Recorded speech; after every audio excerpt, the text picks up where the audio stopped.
আসসালামু আলাইকুম কম্পিউটার সপ্তম সেমিস্টার, কি অবস্থা তোমাদের? আশা করছি প্রত্যেকে ভালো আছো। আলহামদুলিল্লাহ আমি অনেক ভালো আছি। তো আজকে আমরা অ্যাপ ডেভেলপমেন্ট যে বইটা আছে সেটার ষষ্ঠ অধ্যায় নিয়ে কথা বলবো, এবং এটা হচ্ছে আমাদের একটা লাস্ট অধ্যায়। তবে অধ্যায়টা মোটামুটি ইম্পর্টেন্ট, ঠিক আছে? তো বেশি দেরি না করে চলো শুরু করি।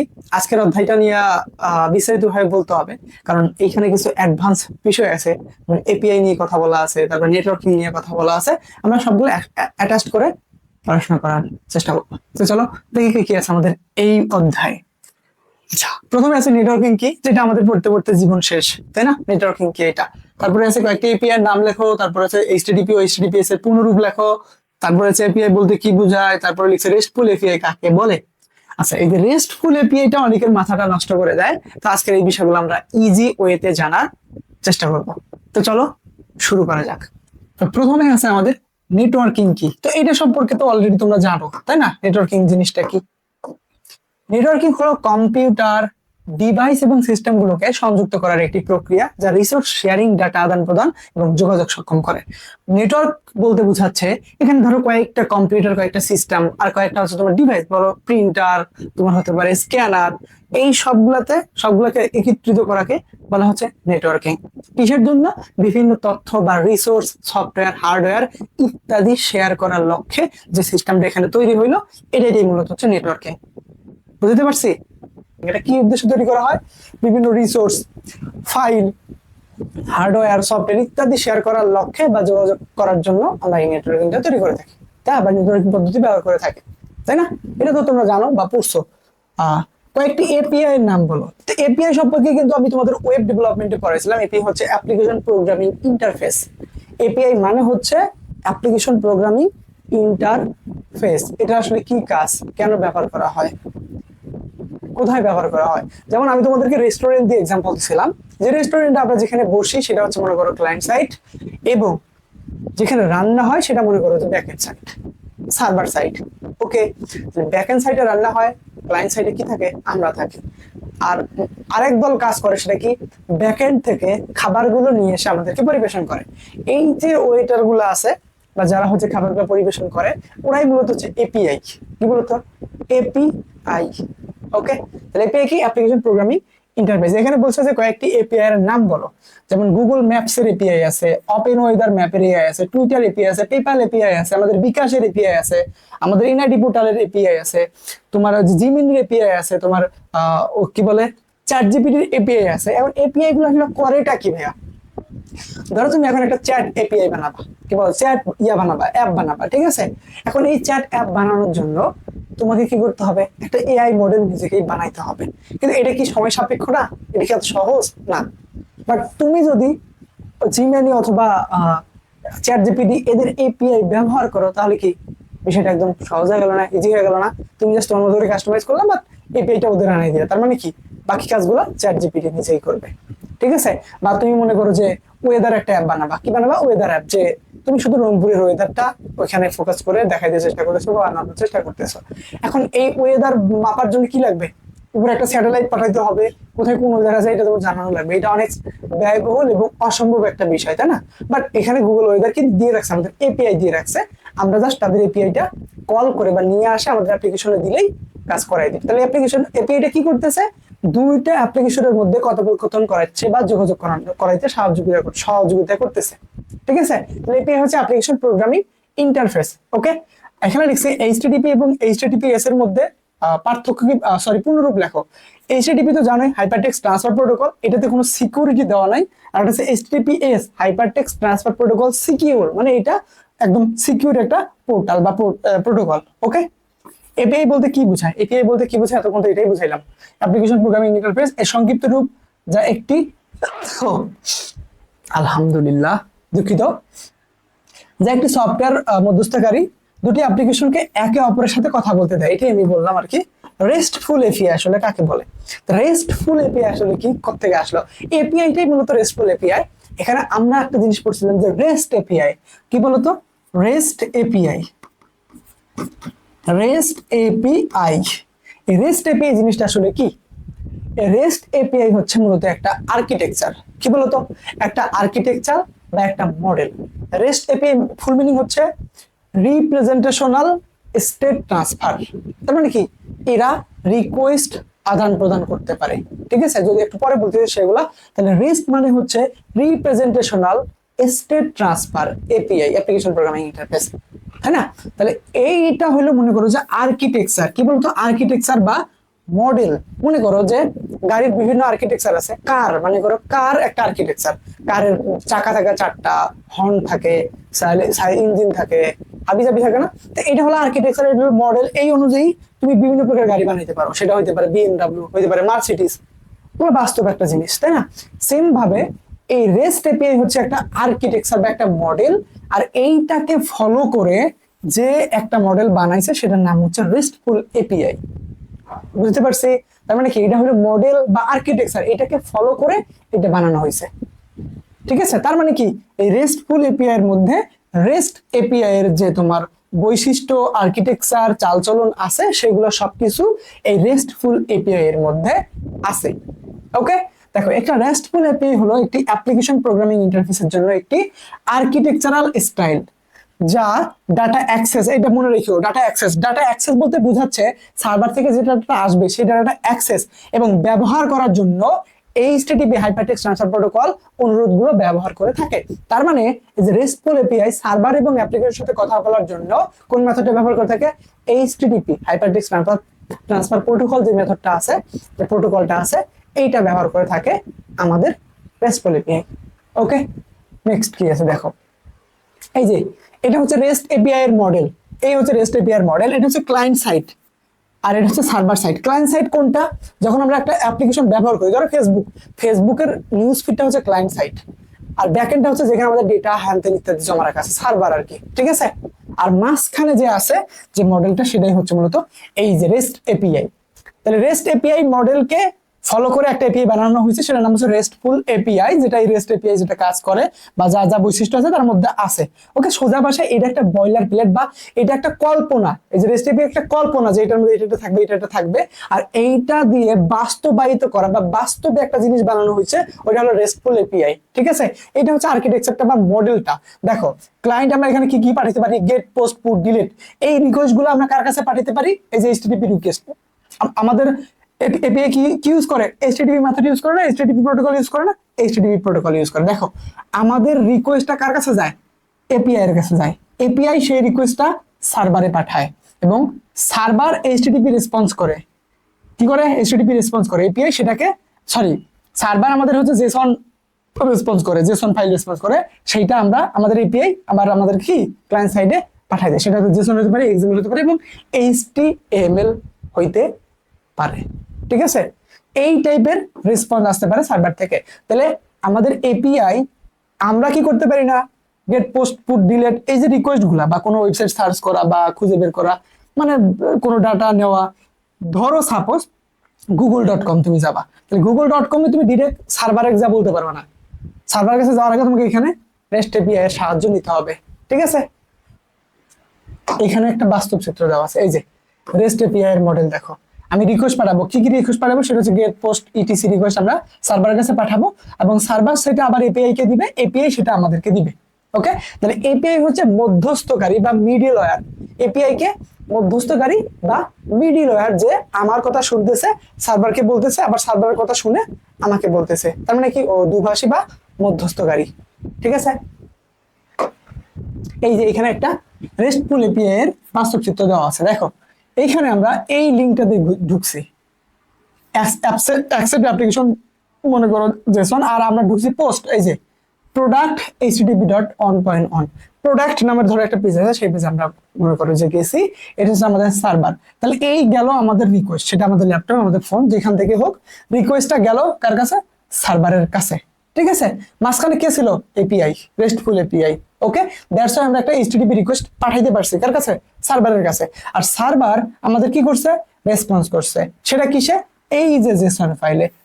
সার্ভার সবসময় জেসন ফাইলে রেসপন্স করবে, তবে কিছু ক্ষেত্রে এক্সএমএল বা এইচটিএমএল ও হইতে পারে সার্ভারের রেসপন্স। ওকে, মানে সার্ভারকে আমি বললাম, সার্ভার তুমি আমাকে পানি দাও, কি দাও? পানি দাও, কিন্তু সার্ভারের কাছে পানি নেই, ওর কাছে আছে বরফ। কি আছে? ও বরফ। ও বিনিময়ে আমাদেরকে কি দিবে? বরফ দিবে। কি দিবে? বরফ দিবে। তাহলে আমরা, আমার ক্লায়েন্ট চাইছে পানি, দিছে আমাকে বরফ। আমার কি বরফের দরকার আছে? না, লাগবে কি? লাগবে আমার পানি। তাহলে এই বড় পাশে কার কাছে জানো? এই যে রেস্টফুল এপিআই এর কাছে। এবং আরেকটা জিনিস আছে এখানে, রেট্রোফিট নামের একটা জিনিস আছে। তো রেট্রোফিটটা মেবি এখানে নাই। তো রেট্রোফিট হচ্ছে একটা লাইব্রেরি বা একটা দরজার মুখ, ঠিক আছে? আর ওই দরজা দিয়ে রিকোয়েস্ট পাঠায় হচ্ছে এপিআই এবং ডাটা আসে ওই দরজা দিয়ে। ওকে, রেট্রোফিট তার মনে করো যে বরফ আসলো, সেই বরফ গলিয়ে পানি করে আমাকে দেয়, ক্লায়েন্টকে দেয়। বুঝতে পারছি? মনে করো আমি জেসন পার্সিং বোঝাবো, এটা এখন না। তাহলে এটা হলো একটা এক্সাম্পল। ওকে, জেসনের ফরম্যাটটা মনে রাখিও। জেসনের ফরম্যাট হচ্ছে যে কার্লি ব্রেসেস শুরু, এর ভিতরে লিখতে হয় যে স্ট্রিং আকারে সবকিছু। ওকে, এটা মনে রাখিও, শুধু ইন্টিজার বাদ দিয়ে। রেস্টফুল এপিআই এর প্রধান উপাদানগুলো কি কি সেটা আমরা দেখলাম। প্রথম হচ্ছে ক্লায়েন্ট, মানে যে ডাটা চাচ্ছে সে। তারপর হচ্ছে সার্ভার, মানে হচ্ছে যার কাছে ডাটা জমা আছে সে। তারপর হচ্ছে রিসোর্স, যে ডাটাটা চাইছি সেই ডাটাটা হচ্ছে রিসোর্স। ওকে, জেসন বলতে কি বোঝায়? জেসন হচ্ছে জাভাস্ক্রিপ্ট অবজেক্ট নোটেশন। এটা একটা সার্ভার সাইডের ভাষা বা সার্ভার সাইডের ডাটা ফেরত পাঠানোর একটা মাধ্যম হচ্ছে জেসন। ওকে, জেসন কি? JavaScript object notation. যেসব ইন্টারনেটের মাধ্যমে সার্ভার থেকে পছন্দসই স্থানে ডাটা আদান প্রদান করতে ব্যবহৃত হয়। দেখো, যেসব ইন্টারনেটের মাধ্যমে সার্ভার থেকে, তার মানে কি সার্ভার থেকে আসে জেসন আকারে। আমাদের এখান থেকে ডাটা সার্ভারে জেসন আকারে যায় না, বাট সার্ভার থেকে ডাটা আমাদের কাছে জেসন আকারে আসে। এটা মনে রাখবা। ওকে, অ্যান্ড্রয়েডে জেসনের উপাদানগুলো লেখো। দেখো, অ্যান্ড্রয়েডে জেসনের প্রধান উপাদান হচ্ছে অ্যারে, তারপর হচ্ছে অবজেক্ট, তারপর হচ্ছে কি, তারপর হচ্ছে মান। তাহলে অবজেক্ট, কি, মান কোনটা কি সেটা আগে দেখি। চলো এখানে দেখি, এখানে এক্সাম্পল দেওয়া আছে। এখানে যদিও এখানে অ্যারেটা দেওয়া নাই। তো এইটা মনে করো যে হচ্ছে কি, জেসনটা হচ্ছে কি, আর এই যে কার্লি ব্রেসের শুরু, কার্লি ব্রেসের শেষ। ওকে, আর এইটা হচ্ছে তোমার, সরি ওটা বলে, আরে আমি নিজেই ভুলে গেলাম এটা। দেখো তো, এই যে ওইটা হচ্ছে অবজেক্ট, জেসনটা হচ্ছে অবজেক্ট। কি বলতো, এই যে জেসনটা হচ্ছে অবজেক্ট, কার্লি ব্রেসের শুরু কার্লি ব্রেসের শেষ, এর জেসনটা একটা কি, অবজেক্ট। আর এই যে কাস্টমার, এটা হচ্ছে তোমার কি বললো, কি। আর এই যে জেসন সুইট, এটা হচ্ছে আইডি, সরি আইডি বলে ভ্যালু মানে মান। এই যে কোয়ান্টিটিটা কি, আর এই ওয়ানটা ভ্যালু, প্রাইসটা কি, 8.18.00, এটা হচ্ছে ভ্যালু বা মান। ওকে, এই চারটা হচ্ছে একটা জেসনের কি বলতো উপাদান, অ্যারে, অবজেক্ট, কি, ভ্যালু। মনে রাখবা, ঠিক আছে? Next, request response. Client server architecture বর্ণনা করো। দেখো, এটা আমি তোমাদেরকে অনেকবার বর্ণনা করছি, অনেক সাবজেক্টে বর্ণনা করছি, তবে একটু বলি। ক্লায়েন্ট এবং সার্ভার বিষয়টা এরকম যে একটা ওয়েবসাইটের দুইটা পার্ট থাকে, একটা হচ্ছে ক্লায়েন্ট পার্ট আর একটা হচ্ছে সার্ভার পার্ট। ক্লায়েন্ট বলতে বোঝাচ্ছে ওই অ্যাপ্লিকেশনটার ইউআই ইন্টারফেসটা, কি বলতো, ইন্টারফেসটা। আর সার্ভার সাইডে বোঝাচ্ছি যে আমাদের ওই ওয়েবসাইটের সমস্ত ফাইল বা ডেটা যেখানে জমা করা আছে, স্টোর করা আছে, সেই স্থানটাকে বোঝানো হচ্ছে, তাই না? তাহলে ক্লায়েন্ট সার্ভার ইয়াটাতে আমরা ক্লায়েন্ট হয়ে সার্ভারের কাছে রিকোয়েস্ট পাঠাই, দেন সার্ভার আমাদের সেই রিকোয়েস্ট অনুযায়ী একটা রেসপন্স করে। অনেক সময় দেখবা ওই ওয়েবসাইটে বিভিন্ন প্রকার ইরর আছে, যে 400 error, website not found, page not found, তারপর অনেক এসে 500 ইরর, সার্ভার ইরর, বিভিন্ন প্রকার ইরর আসে, তাই না? ওইগুলো কিন্তু এই সার্ভার থেকে আসে। মনে করো তুমি এমন একটা পেজ ওয়েবসাইটের ওই সার্ভারের কাছে রিকোয়েস্ট পাঠাইছো যেটা ওই সার্ভারের কাছে নাই, তখন ওই যে 400 ইররটা আসে, ঠিক আছে? তাহলে ক্লায়েন্ট এবং সার্ভার বিষয়টা শুধু যদি ভালো করে বুঝো, এইখানে মনে করো যে তুমি যখন ক্রোমে ঢুকো, তুমি তখন ক্লায়েন্ট, একটা ক্রোমের একটা ক্লায়েন্ট ব্যবহারকারী। তুমি যখন ওখানে সার্চ করো যে আর্জেন্টিনা ভার্সেস ব্রাজিলের গোলের পরিমাণ কত, তো এইটা একটা এইচটিটিপি রিকোয়েস্ট যায় রেস্টফুল এপিআই এর মাধ্যমে কার কাছে, সার্ভারের কাছে। সার্ভার দেখে যে এরকম রেজাল্ট কোথায় কোথায় আছে বা কোন কোন ওয়েব পেজে এই রেজাল্টগুলো আছে, সেই অনুযায়ী একটা রেসপন্স আমাদের ক্লায়েন্টের কাছে বা ওই যেখান থেকে তুমি সার্চ করছো তার কাছে ফেরত পাঠায়। এই ডাটাগুলো এখানে আছে, দেখো, ঠিক আছে? তাহলে এই হচ্ছে ক্লায়েন্ট সার্ভারের কাহিনী। এখানে খুব বেশি এক্সপ্লেন করার কিছু নাই, এটা তুমি অলরেডি জানো। রেস্টফুল এপিআই এর প্রধান উপাদানগুলো বর্ণনা করো। এই একই রকম জিনিস, রেস্টফুল, রেস্ট এপিআই একই রকম জিনিস, কোনো পার্থক্য নাই। রেস্ট এপিআই হচ্ছে একটা আর্কিটেকচার, সেই আর্কিটেকচারটা ফলো করে বানানো হচ্ছে রেস্টফুল এপিআই। এটার প্রধান হচ্ছে ক্লায়েন্ট, তারপর হচ্ছে সার্ভার, তারপর হচ্ছে রিসোর্স। ক্লায়েন্ট হচ্ছে যে রিকোয়েস্ট পাঠায়, সার্ভার হচ্ছে যে রেসপন্স করে, আর রিসোর্স হচ্ছে যে ডাটা আমি চাইছি এবং যে ডাটা আমাকে দেওয়া হচ্ছে সেটাই মূলত রিসোর্স। ওকে, সেটা টেক্সট হতে পারে, ভিডিও হতে পারে, চিত্র হতে পারে, যদি ইউটিউব ঢাকে গেছে। ক্লায়েন্টের অনুরোধের প্রতিক্রিয়া হিসেবে সার্ভার যে ডেটাটা পাঠায় সেটাই মূলত রিসোর্স। ওকে, সেটাই কি বলতো, রিসোর্স। তো এই যে এটা একটা এক্সাম্পল রেস্টফুল এপিআই, এটা হচ্ছে আমাদের ক্লায়েন্ট, এটা হচ্ছে তোমার হচ্ছে সার্ভার। তো আমি সার্ভারের কাছে রিকোয়েস্ট পাঠাইলাম যে আমাকে একটা ছবি দাও পতাকার, আমাদের বাংলাদেশের পতাকার একটা ছবি আমাকে দাও। তাহলে এটা রেস্টফুল এপিআই এর মাধ্যমে একটা এইচটিটিপি রিকোয়েস্ট কার কাছে যাবে, আমাদের এই হচ্ছে সার্ভারের কাছে যাবে, সার্ভার সেই অনুযায়ী একটা আমাদের জেসন ফাইল ক্লায়েন্টের কাছে কি বলে কি করে দিবে, পাঠিয়ে দিবে। ঠিক আছে, যদিও আমাদের ক্লায়েন্টের কাছে ডিরেক্ট ভাবে জেসন ফাইল আসে না, এখানে আরো বিভিন্ন বিভিন্ন কাজ আছে, জেসন পার্সিং পড়লে এই বিষয়টা বুঝতে পারবে আর কি। ঠিক আছে, রেস্টফুল এপিআই কার্যপদ্ধতি, রেস্টফুল এপিআই কিভাবে কাজ করে এটা পড়ে নিও, এটা বলতে বলতে বিরক্ত হয়ে গেছে। অ্যান্ড্রয়েড জেসনের উপাদানগুলো বর্ণনা করো। তো বর্ণনা তো করছি অলরেডি, আর কি বর্ণনা করব। প্রথমটা অ্যারে, একটি জেসনে বর্গাকার বন্ধনী মানে হচ্ছে যেটা স্কয়ার ব্র্যাকেট বলি আমরা, একটি জেসন অ্যারে প্রতিনিধিত্ব করে। জেসন অ্যারে মানগুলো জেসন অবজেক্ট, অন্যান্য জেসন অ্যারে স্ট্রিংস, বুলিয়ান পূর্ণসংখ্যা, লংস, ডাবলস, নাল বা নালের যে কোনো মিশ্রণ হতে পারে। মানগুলো অসীম বা এখানে তালিকাভুক্ত নয় এমন কোনো ধরনের হতে পারে না। নাল তো অবশ্যই হইতে পারবে না। যে তোমার যদি একটা কি থাকে অবশ্যই ওটার মান বা ভ্যালু থাকতে হবে। অবজেক্ট যেটা আমরা বানাইছিলাম সেটাকেই অবজেক্ট বলা হচ্ছে। একটি জেসন এ কার্লি বন্ধনী মানে যেটাকে আমরা দ্বিতীয় বন্ধনী বলি, এই জেসন অবজেক্ট প্রতিনিধিত্ব করে। একটি জেসন অবজেক্ট কি এবং মান জোড়া আকারে ডাটা উপস্থাপন করে, যেটা আমরা অলরেডি ওখানে দেখছি, তাই না? যে প্রথমে প্রোডাক্ট লেখা, তারপরে ক্লোন দিয়ে প্রোডাক্টের নাম লেখা, তাই না? তার মানে ওখানে জোড়ায় জোড়ায় থাকে কি এবং মান। ওই প্রোডাক্ট হচ্ছে কি এবং প্রোডাক্টের নামটা হচ্ছে মান। বুঝতে পারছি? জেসন অবজেক্ট মান অন্যান্য Jason object, Jason array, string, Boolean পূর্ণসংখ্যা, লং, দ্বিগুণ, তারপর হচ্ছে নাল বা নালের যে কোনো মিশ্রণ হতে পারে। তারপর দেখো মানগুলো অসীম বা এখানে তালিকাভুক্ত নয় এমন কোনো ধরনের হতে পারে না। মনে করো যে আমার ওই জেসন ফাইলে এমন কোনো ভ্যালু দেওয়া আছে যেটার মান নাই, ওইরকম কোনো মান বা নাল কোনো ভ্যালু জেসনে দেওয়া যাবে না। অবশ্যই কোনো না কোনো ভ্যালু থাকতে হবে। তুমি এরকম কোনো কি বানাইছো, প্রোডাক্ট বানাইছো, ঠিক আছে, অবশ্যই এটার কোনো ভ্যালু থাকতে হবে। তুমি এরকম নাল কোনো কিছু ইউজ করতে পারবে না বা কোনো কিছু ফাঁকা দিতে পারবে না, ভ্যালু তোমাকে মাস্ট বি দিতে হবে। আর কি কোনটা, নামটা হচ্ছে কি, যেমন আমি লিখি এখানে প্রোডাক্ট, এটা হচ্ছে কি, ক্লোন দিয়া এখানে যদি তুমি নাম দাও যে ধরো বালতি, আর কি লিখবো, বালতি, এই বালতিটা হচ্ছে প্রোডাক্টের নাম, এটা হচ্ছে তোমার মান, আর এইটা হচ্ছে তোমার কি। ঠিক আছে, তাই কি হচ্ছে এইটা আর মান হচ্ছে এইটা। ওকে, তো পূর্ণ সংখ্যা বা সংখ্যার ক্ষেত্রে আমাদের স্ট্রিং ব্যবহার করা হয় না। যেমন দেখো আমি যদি বলি যে রোল, কি বলতো, রোল, তাহলে রোলের ক্ষেত্রে আমি জাস্ট এইভাবে লিখতে পারি। এখানে আর আমাদের প্রয়োজন পড়লো না, কি প্রয়োজন পড়লো না, কোটেশন প্রয়োজন পড়লো না। বাট যদি আমার এখানে হইতো, স্ট্রিং হইতো, সেক্ষেত্রে আমরা লিখতাম এইভাবে। রোল মনে করো যে ধরো 60 লিখলাম, 60। ওকে, এইভাবে যদি স্ট্রিং আসে তাহলে সেক্ষেত্রে আমাদের কি দিতে হবে, কোটেশন দিতে হবে। বাট যখনই পূর্ণ সংখ্যা, দশমিক সংখ্যা বা লং কোনো নাম্বার আসবে সেক্ষেত্রে, বা ট্রু ফলস বুলিয়ান কোনো বিষয় আসবে, সেখানে আমরা কি ইউজ করবো না, দ্বিতীয় বন্ধনী ইউজ করবো, সরি এই যে কোটেশন ইউজ করবো না। That's it. ওকে, আচ্ছা শেষ। এবার আসছে আমাদের এখানে রেস্টফুল এর বর্ণনা দাও। রেস্টফুল আর বর্ণনা দিতে হবে না, এটা বুঝছো তোমরা, তাই না? মনে করো যে এটা ক্লায়েন্ট, এটা সার্ভার, এই মাঝখানে যে থাকে সেই হচ্ছে রেস্টফুল এপিআই। হচ্ছে রিকোয়েস্ট নিয়ে সার্ভারের কাছে পাঠায় বা রেসপন্স নিয়ে অ্যাপের কাছে পাঠায়। ঠিক আছে, ওই মাঝখানে যে মধ্যস্থতাকারী করতেছে সেই হচ্ছে রেস্টফুল এপিআই। ওকে, আর এটার বর্ণনা দিলাম। ওটার যে দুইটা রিসোর্স, তিনটা রিসোর্স আছে, কয়টা, তিনটা উপাদান আছে, কয়টা, তিনটা। সেগুলো কি কি, নাম্বার 1 হচ্ছে ক্লায়েন্ট, নাম্বার 2 হচ্ছে সার্ভার, নাম্বার 3 হচ্ছে রিসোর্স। তাহলে ক্লায়েন্ট কি, সার্ভার কি, রিসোর্স কি, তিনটা পড়লে ওইটা রচনামূলক শেষ। ওকে, কার্যপদ্ধতি তো দেখাই দিছি। এরপর হচ্ছে জেসন পার্সিং এর বর্ণনা দাও। এটা এটা এটা আজকে পড়ানো সম্ভব না, ঠিক আছে, এটা আজকে আর পড়াবো না।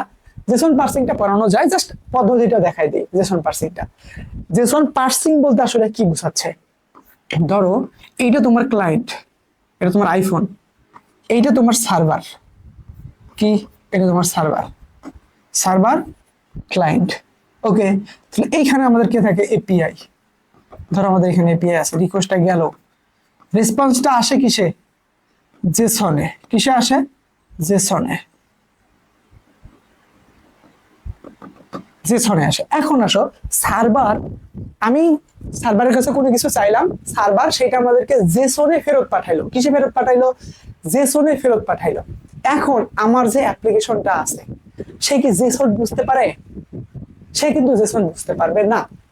তাহলে আমি রিকোয়েস্ট পাঠিয়েছি এইচটিটিপি তে আমার সার্ভারের কাছে, সার্ভার আমার ওয়েবসাইটে ডিরেক্ট ভাবে অ্যাপের মধ্যে সেটা শো করতে হবে যেটা আমি চাইছি। ছবি হলে ছবি, ভিডিও হলে ভিডিও, তোমার অডিও হলে অডিও, টেক্সট হলে টেক্সট, যেটা চাইছি একদম সেইটা ভিজুয়ালাইজ হইতে হবে। জেসন তো আর আমার ইউজার দেখতে পারবে না।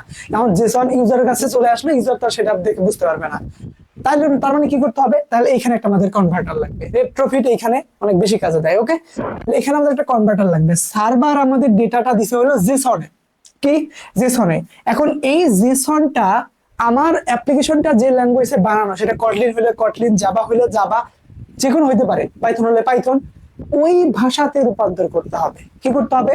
তার মানে কি, এখানে মনে করো যে আমাদের জেসনটা আসলো, জেসনটাকে ধরো আমি কটলিনে বানাইছি, তাহলে আমাকে এটাকে কটলিনে রূপান্তর করে দিবে। আর এই কটলিনে এরকম ভাবে রূপান্তর করে দেওয়ার ফলে আমার ওই অ্যাপ্লিকেশন প্রসেস করে, কটলিন তো সে বুঝতে পারতেছে। তার মানে কি, এই কোডটুকু কম্পাইল করে এটা মনে করো একটা ছবি চেয়েছিলাম, সেই ছবিটা আমাদের ইউআই তে প্রদর্শন করাবে। এটা হচ্ছে জেসন পার্সিং। জেসন পার্সিং বলতে বোঝাচ্ছে আমাদের সার্ভার আমাদের কাছে জেসনটা পাঠাইলো, জেসন ডাটাটা পাঠাইলো, সেই ডাটা তো আমাদের অ্যাপ্লিকেশন বুঝবে না বা ইউজারও বুঝবে না। তাহলে ইউজারের বোঝার ক্ষেত্রে বা ইউজার যা চাইছে সেটা তো আসলে প্রদর্শন করাইতে এইখানে পার্সিং বিষয়টা করা হয়। আমাদের অ্যাপ্লিকেশনে যে ভাষাতে বানানো জেসন ল্যাঙ্গুয়েজটাকে সেই ভাষায় কনভার্ট করে, সেই ভাষাতে কনভার্ট করে তারপরে ওইটা ওই ওই কোডটুকু কম্পাইল করে ইউজারের সামনে প্রদর্শন করানো হয় যে আমরা আপনি এই ভিডিওটা চাইছেন বা এই অডিওটা চাইছেন বা এই টেক্সটটা চাইছেন বা এই ভিডিওটা চাইছেন, ছবিটা চাইছেন, দেওয়া হলো আপনাকে। That's it. ওকে, আর রেট্রোফিটের সাথে আসবো অন্য একটা ক্লাসে দেখাই দিব ইনশাআল্লাহ। ঠিক আছে, তো এই হচ্ছে ষষ্ঠ অধ্যায়ের ক্লাস। ঠিক আছে, আশা করছি বুঝতে পারছো বিষয়গুলো। তারপর যদি কোনো প্রকার ডাউট বা কোনো প্রকার প্রশ্ন থাকে গ্রুপে আমাকে অবশ্যই জানাবা। ঠিক আছে, তো এই পর্যন্ত আজকের ক্লাসটা। সবাই ভালো থাকিও, আমার জন্য দেখা করিও, দোয়া করিও। দেখা হচ্ছে খুব শীঘ্রই নতুন কোনো ক্লাসে। আসসালামু আলাইকুম ওয়া রাহমাতুল্লাহি ওয়া বারাকাতুহু।